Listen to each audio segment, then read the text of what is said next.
এই যে আপনি বলেন কাঠামোগত ইসলাম বিদ্বেষ, এর দ্বারা আপনি কি বোঝাতে চাচ্ছেন?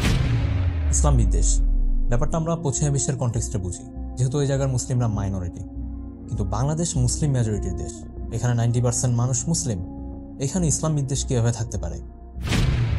বাংলাদেশে এত এত সমস্যা থাকার মধ্যে কেন ইসলাম বিদ্বেষ নিয়ে আলোচনা করা এই গুরুত্বপূর্ণ? তাহলে আপনি বলতে চাচ্ছেন বাংলাদেশের সমাজ ও রাষ্ট্রে কাঠামোগত ইসলাম বিদ্বেষ আছে। এর কারণ কি?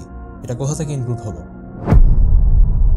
ইসলাম বিদ্বেষ ব্যাপারটা আমরা পশ্চিমা বিশ্বের কনটেক্সটে বুঝি, যেহেতু ওই জায়গার মুসলিমরা মাইনরিটি। কিন্তু বাংলাদেশ মুসলিম মেজরিটির দেশ, এখানে 90% মানুষ মুসলিম। এখানে ইসলাম বিদ্বেষ কীভাবে থাকতে পারে? ভালো প্রশ্ন, কমন প্রশ্ন। এটার অ্যান্সার হলো যে ইসলাম বিদ্বেষকে আপনি শুধুমাত্র মেজরিটি মাইনরিটি দিয়ে বিবেচনা করতে পারবেন না বা বুঝতে পারবেন না। এখানে পাওয়ার ডায়নামিকের একটা ব্যাপার আছে, যে একটা সমাজে বা একটা রাষ্ট্রে কারা ক্ষমতাসীন এবং কারা ক্ষমতাহীন সেটা আপনার বুঝতে হবে। এখানে কারা ডমিনেন্ট গ্রুপ এবং কারা মার্জিনালাইজ গ্রুপ, এটা আপনার বুঝতে হবে। এমনও হতে পারে যে একটা সমাজে যারা ক্ষমতাসীন তারা সংখ্যার দিক থেকে মাইনরিটি, আবার যারা সংখ্যার দিক থেকে মেজরিটি তারা ক্ষমতাহীন। আমি একটা এক্সাম্পল দিই। মনে করেন আমাদের দেশের শিক্ষা ব্যবস্থা নিয়ে বা রিসেন্ট পাঠ্যপুস্তক নিয়ে অনেক ধরনের আলোচনা হয়েছে, সমালোচনা হয়েছে, বিক্ষোভ হয়েছে, প্রতিবাদ হয়েছে, এখনো হচ্ছে ইনফ্যাক্ট। তো এটার কারণটা কি ছিল? এটার কারণ ছিল যে শিক্ষার ক্ষেত্রে বা পাঠ্য বইয়ের ক্ষেত্রে এমন কিছু বিষয় আসছে যেগুলো আমাদের সমাজ, সংস্কৃতি, বিশ্বাস কোনো কিছুর সাথে মেলে না। এখানে আমাদের চিন্তা চেতনার কোনো রিফ্লেকশন নাই। এখানে ইতিহাসের কিছু বয়ান আসছে, এখানে কিছু বিশ্বাস আসছে, এখানে কিছু মূল্যবোধ আসছে যেগুলো মেইনলি পশ্চিম থেকে ধার করে আনা, বা ইতিহাসের একটা হিন্দুত্ববাদী বয়ান ইনফ্যাক্ট এখানে উঠে আসছে। সো এগুলো আসলে কারা ধারণ করে? এদেশের মেজরিটিকে এগুলো ধারণ করে না। এগুলো ধারণ করে এখানে খুব ছোট একটা এলিট ক্লাস। কিন্তু যেহেতু তারা ক্ষমতার কাছাকাছি বা ক্ষমতা কাঠামোর কাছাকাছি তাই তাদের চিন্তার প্রতিফলন এই ব্যবস্থার মধ্যে ঘটছে। অন্যদিকে আপনি মেজরিটি, কিন্তু যেহেতু আপনি ক্ষমতার কাছাকাছি না, আপনার ক্ষমতা নাই, তাই আপনার চিন্তা, আপনার মূল্যবোধ বা আপনার বিশ্বাসের কোনো প্রতিফলন শিক্ষার মধ্যে নাই। সো সে মাইনরিটি হওয়া সত্ত্বেও তার শক্তি আছে, আপনি মেজরিটি হওয়া সত্ত্বেও আপনার শক্তি নাই। এটা পাওয়ার ডায়নামিক। সো এই ডায়নামিকের কারণে ইসলাম বিদ্বেষ ফাংশন করতে পারে। সো মুসলিম মেজরিটি সোসাইটিতে ইসলাম বিদ্বেষ কীভাবে ফাংশন করে এটা নিয়ে আসলে একাডেমিয়াতে অনেক আলোচনা আছে।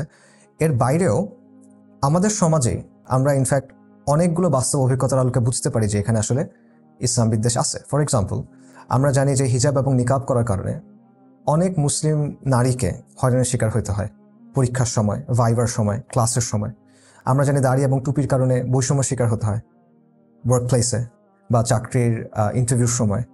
এদেরকে বলা হয় যে যারা ভিজিবলি মুসলিম বা ইসলামিক অ্যাটায়ার পরে, তাদের ক্ষেত্রে বলা হয় যে তোমরা তো বাঙালি না, তোমরা তো আমাদের সংস্কৃতিকে রিপ্রেজেন্ট করো না, তোমরা আফগানিস্তান চলে যাও, তোমরা পাকিস্তান চলে যাও, এ ধরনের কথাবার্তা বলা হয়। আমরা জানি যে আপনারা দেখছেন যে ঢাকা ইউনিভার্সিটির টিচার, সে টিভিতে এসে বলতেছে যে আগে আমরা আসসালামু আলাইকুম বলতাম, এখন আসসালামু আলাইকুম বলে। এটা বিএনপি জামাতের একটা চক্রান্ত। আপনারা দেখছেন সুশীলরা বলে যে সমাজে মানুষ আলহামদুলিল্লাহ বলতেছে, বিসমিল্লাহ বলতেছে, ইনশাআল্লাহ বলতেছে। এটার মানে হলো যে তারা এখন আর বাঙালি নাই। এটা একটা কনসার্নিং বিষয়, এরকম কথাবার্তা বলা হয়। প্রাইভেট ইউনিভার্সিটির টিচার ক্লাসের মধ্যে হাদিস বলছে, এই জন্য তার চাকরি চলে গেছে। এই সবগুলো ব্যাপার আমরা দেখতেছি। ইভেন আপনি চিন্তা করেন যে একটা মেয়ে, বিশেষ করে কোনো অবিবাহিত মেয়ে, কম বয়সী মেয়ে, যখন তিনি বোরকা বা নিকাব করা শুরু করেন, তাকে সবচেয়ে বেশি বাধার সম্মুখীন হতে হয় সাধারণত তার ফ্যামিলির ভেতর থেকে। অনেক সময় তাকে প্রচুর গালিগালাজ করা হয়, অনেক সময় শারীরিক নির্যাতন করা হয়। এটাকে আপনি কি বলবেন? একটা ইয়াং ছেলে, সে যখন ইসলাম পালন করা শুরু করে, সে যদি দাড়ি রাখে, সে যদি সুন্নাহ পালন করার চেষ্টা করে, তখন তাকে বলা হয় তুমি কি জঙ্গি হয়ে গেছো। এই বিষয়গুলো আপনি কি দিয়ে ব্যাখ্যা করবেন? এবং আমাদের দেশে যারা পাবলিক ইন্টেলেকচুয়ালস আছে, চিন্তক যারা আছে, চিন্তাবিদ যারা আছে, তাদের অনেক কথার মধ্যে আপনি দেখবেন যে পশ্চিমা ইসলামোফোবিক যে রেটরিক, সেগুলো সবগুলো সেখানে আছে। ফর এক্সাম্পল, এদের অনেকে বলে যে ইসলামের মধ্যে ফ্যাসিবাদী এলিমেন্ট আছে। অনেকে বলে যে ইসলামের যে রাষ্ট্রকল্প সেটা ফ্যাসিস্ট। অনেকে বলে ইসলামের যে সামাজিক প্রকল্প সেটা ফ্যাসিস্ট। এবং অনেকে বলে যে এখানে আরবের ইসলাম চলবে না, এখানে বাংলার ইসলাম চলতে হবে বা লোকায়ত ইসলাম চলতে হবে। এই সবগুলো ব্যাপার আসলে কি? এখানে বেসিক্যালি আপনি ইসলামকে কন্ট্রোল করতে চাচ্ছেন, আপনি ইসলামকে রিডিফাইন করতে চাচ্ছেন, এবং আপনি চাচ্ছেন ইসলামের কিছু অংশকে ক্রিমিনালাইজ করতে। তো এই সবগুলো ব্যাপার আলটিমেটলি ইসলাম বিদ্বেষের বহিঃপ্রকাশ। সো আমাদের সমাজে শুধু ইসলাম বিদ্বেষ আছে এটা না, আমাদের সমাজে কাঠামোগত ইসলাম বিদ্বেষ আছে। দিন ইসলাম এবং মুসলিম পরিচয়ের কিছু কিছু দিককে এখানে মার্জিনালাইজ করা হয়, এটার ভিত্তিতে আমাদেরকে এক্সক্লুড করা হয়, আমরা বৈষম্যের শিকার হই এবং এটার কারণে আক্রমণের শিকারও হতে হয়। এই যে আপনি বলেন কাঠামোগত ইসলাম বিদ্বেষ, এর দ্বারা আপনি কি বোঝাতে চাচ্ছেন? কাঠামোগত বা সিস্টেমিক ইসলাম বিদ্বেষ মানে হলো যে এটা কোনো ব্যক্তি বা ব্যক্তি বিশেষের দৃষ্টিভঙ্গি, চিন্তা বা আচরণের সাথে সম্পর্কিত না। এটা সমাজ ও রাষ্ট্রের মধ্যে গেঁথে আছে। এটা মানে হলো যে যেমন ধরেন আমাদের রাষ্ট্রের যে পাবলিক পলিসি বা আমাদের ইনস্টিটিউশনস অথবা শিক্ষা ব্যবস্থা বা আইন বা আইনে যেভাবে প্রয়োগ হয় বা আইন প্রয়োগকারী সংস্থার যে আচরণ, এই সব কিছুর মধ্যে ইসলাম বিদ্বেষী মনোভাব গেঁথে আছে। আমাদের গণমাধ্যমের যে অ্যাটিটিউড, আমাদের সাংস্কৃতিক অঙ্গনের যে অ্যাটিটিউড, এই সব কিছুর মধ্যে ইসলাম বিদ্বেষ গেঁথে আছে। এবং আমি যে এক্সাম্পলগুলো এতক্ষণ বললাম, এগুলোর ম্যাক্সিমাম অ্যাকচুয়ালি সিস্টেমিক বা কাঠামোগত ইসলাম বিদ্বেষের বহিঃপ্রকাশ। তাহলে আপনি বলতে চাচ্ছেন বাংলাদেশের সমাজ ও রাষ্ট্রে কাঠামোগত ইসলাম বিদ্বেষ আছে, এর কারণ কি? এটা কোথা থেকে ইনক্লুড হলো? এর বেশ কিছু কারণ আছে।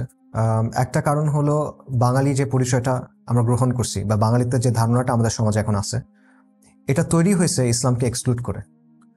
বাঙালি এই পরিচয়টা তৈরি হওয়ার পেছনে দুটো খুব গুরুত্বপূর্ণ ইভেন্ট আছে। একটা হলো বেঙ্গল রেনেসা, আরেকটা হলো গত শতাব্দীর বাঙালি জাতীয়তাবাদী আন্দোলন। বেঙ্গল রেনেসা ছিল 18th এবং 19th সেঞ্চুরিতে মূলত কলকাতা কেন্দ্রিক একটা আন্দোলন, সামাজিক এবং সাংস্কৃতিক আন্দোলন, যেটা মূলত ছিল উচ্চবর্ণের হিন্দু এবং ব্রাহ্মদের। তো অবভিয়াসলি তারা যে বাঙালি আইডেন্টিটি তৈরি করছে সেটা ছিল হিন্দু এডজেসেন্ট, এখানে ইসলামের তেমন কোনো জায়গা ছিল না। এবং এটার বহিঃপ্রকাশটা কেমন, এটার একটা এক্সাম্পল দেই। আবুল মনসুর আহমেদের একটা বিখ্যাত বই আছে, আমার দেখা রাজনীতি 50 বছর। সেখানে উনি বলতেছেন যে যখন ব্রিটিশ বিরোধী আন্দোলন হচ্ছিল তখন হিন্দু এবং মুসলিমদের রাজনৈতিক ঐক্যের কথা আসছিল। তো মুসলিম নেতারা চাচ্ছিলেন হিন্দু এবং মুসলিমদের মধ্যে রাজনৈতিক মিলন বা ফেডারেশন, আর হিন্দু নেতারা চাচ্ছিলেন হিন্দু এবং মুসলিমদের মধ্যে ফিউশন বা মিশ্রণ। কেমন ফিউশন? যে মুসলিমরা বৃহত্তর হিন্দু সম্প্রদায়ের মধ্যে মিশে যাবে, যেভাবে জৈন বা শিখরা মিশে গেছে। অর্থাৎ আপনার শুধু ভারতীয় মুসলমান হলে হবে না, আপনার হিন্দু মুসলিম হতে হবে, হিন্দু মুসলমান হতে হবে। তো এই ধরনের দৃষ্টিভঙ্গির জায়গা থেকে যে বাঙালি আইডেন্টিটি বের হয়ে আসছে, সেখানে আসলে ইসলামের জন্য কতটুকু জায়গা আছে এটা আপনি বুঝতেই পারতেছেন। এরপর আসেন বাঙালি জাতীয়তাবাদী যে আন্দোলন, সেটার দিকে। এটা হয়েছে গত শতাব্দীর 50 এবং 60-এর দশকে, এবং এখানেও কনসিয়াসলি, সচেতনভাবে ইসলামকে ডাউনপ্লে করা হয়েছে বা মুসলিম পরিচয়কে ডাউনপ্লে করা হয়েছে। এটার কারণ হলো এখানে বাঙালি আইডেন্টিটিটা তৈরি করা হয়েছে পাকিস্তানি আইডেন্টিটির একটা কাউন্টার হিসেবে। আর পাকিস্তান ইনিশিয়ালি তৈরি হয়েছিল মুসলিম পরিচয়ের নামে। তা আপনি যখন এটা একটা কাউন্টার তৈরি করবেন, তখন অবভিয়াসলি সেখানে আপনার ইসলামকে বা মুসলিম পরিচয়কে ডাউনপ্লে করতে হবে। কাজেই এই বাঙালিত্বের যে পরিচয়, বাঙালিত্বের যে ধারণা, সেটার মধ্যে ইনবিল্ট একটা ব্যাপার আছে যে ইসলামকে এক্সক্লুড করার এবং মুসলিম পরিচয়কে ডাউনপ্লে করার। এটা হলো একটা বিষয়। আরেকটা দিক হলো যে ব্রিটিশরা যখন চলে গেছে, তারা ক্ষমতা এমন কিছু মানুষকে দিয়ে গেছে যারা চিন্তা চেতনায় তাদের অনুসারী, এবং তারা মনে করে যে পশ্চিমের যে ওয়ার্ল্ড ভিউ এটাই সর্বজনীন, এটাই সঠিক, এবং এটা সে যা কিছু কনফ্লিক্ট করে সেটা ভুল। এবং অবভিয়াসলি ইসলামের জ্ঞানতত্ত্ব, ইসলামের ওয়ার্ল্ড ভিউ পশ্চিমের চিন্তা চেতনার সাথে সাংঘর্ষিক। এই কারণে ইসলামের ব্যাপারে তাদের একটা নেগেটিভিটি আছে। আবার তারা বিশ্বকে দেখে একদিকে কলকাতার চোখ দিয়ে, আরেকদিকে পশ্চিমের চোখ দিয়ে। এবং ব্রিটিশদের জন্য ইসলাম এবং মুসলিম সবসময় একটা প্রবলেম ছিল, কারণ মুসলিমরাই বারবার তাদের বিরুদ্ধে বিদ্রোহ করছে এবং এই বিদ্রোহগুলোর ভিত্তি ছিল ইসলাম। So Islam is something dangerous তাদের জন্য, Islam is something that needs to be controlled. So এই দৃষ্টিভঙ্গিটা পরবর্তীতে যে সেকুলার এলিট তাদের মধ্যেও চলে আসছে। এরপর চিন্তা করেন যে সেকুলারিজম ইটসেলফ, এটাও একটা কারণ এই অঞ্চলগুলোতে সেকুলারিজম কিন্তু অর্গানিকভাবে তৈরি হয় নাই। এটা কলোনিয়াল সময়ে জোর করে চাপা দেওয়া হয়েছে। এখানকার মানুষ সেকুলারিজম বোঝে না, তারা সেকুলারিজম অ্যাকচুয়ালি চায়ও না, তারা ইসলাম চায়। আর ইসলামের সাথে সেকুলারিজমের একটা বড় কনফ্লিক্ট আছে। তো সমাজ ও রাষ্ট্রে যদি ইসলাম শক্তিশালী হয়, তখন এটা সেকুলারিজমের জন্য একটা থ্রেট। কাজেই এই সেকুলার এলিট যদি তাদের ক্ষমতা টিকায় রাখতে চায়, তাদেরকে ডেফিনেটলি সমাজ এবং রাষ্ট্রে ইসলামের যে প্রভাব সেটা নিয়ন্ত্রণ করতে হবে। এবং এই নিয়ন্ত্রণ করতে গিয়ে তারা ইসলাম বিদ্বেষী বিভিন্ন মোটিভ, ট্রোপস, ডিসকোর্সেস, পলিসিস ইউজ করা শুরু করে। এর পাশাপাশি ওয়ার অন টেররের কথা চিন্তা করেন। ওয়ার অন টেররের ফলে ইসলামকে পুরো ওয়ার্ল্ডে ক্রিমিনালাইজ করা হয়েছে, ইসলামের বিভিন্ন দিককে ক্রিমিনালাইজ করা হয়েছে। বিশেষ করে আপনি যদি রাজনীতির ব্যাপারে ইসলামের জায়গা থেকে চিন্তা করেন, আপনি যদি ওয়ার্ল্ড কনফ্লিক্টের ব্যাপারে ইসলামের জায়গা থেকে চিন্তা করেন, তখন আপনাকে বলা হচ্ছে র্যাডিক্যাল বা সামথিং ওয়ার্স। এটাও একটা রিজন। সো এই সব কিছু মিলে, এই হিস্টোরিক্যাল কনটেক্সট মিলে আমাদের সমাজে এমন একটা অবস্থা তৈরি হয়েছে যে আমরা নিজেরা অনেক ইসলাম বিদ্বেষী ট্রোপস, মোটিভস, ডিসকোর্সেস, লেবেলস গ্রহণ করে নিছি, বুঝে বা না বুঝে, এবং আমরা নিজের অজান্তেই হয়তোবা সেগুলো ইউজ করা শুরু করছি। সো এই সব কিছু মিলে বেসিক্যালি আমাদের সমাজের মধ্যে ইসলাম বিদ্বেষের ব্যাপারটা তৈরি হয়েছে এবং ব্যাপারটা টিকে আছে। বাংলাদেশে এত এত সমস্যা থাকার মধ্যে কেন ইসলাম বিদ্বেষ নিয়ে আলোচনা করা এই গুরুত্বপূর্ণ? এটা কয়েকটা কারণে গুরুত্বপূর্ণ। প্রথম ব্যাপারটা হলো এটা অস্তিত্বের প্রশ্ন।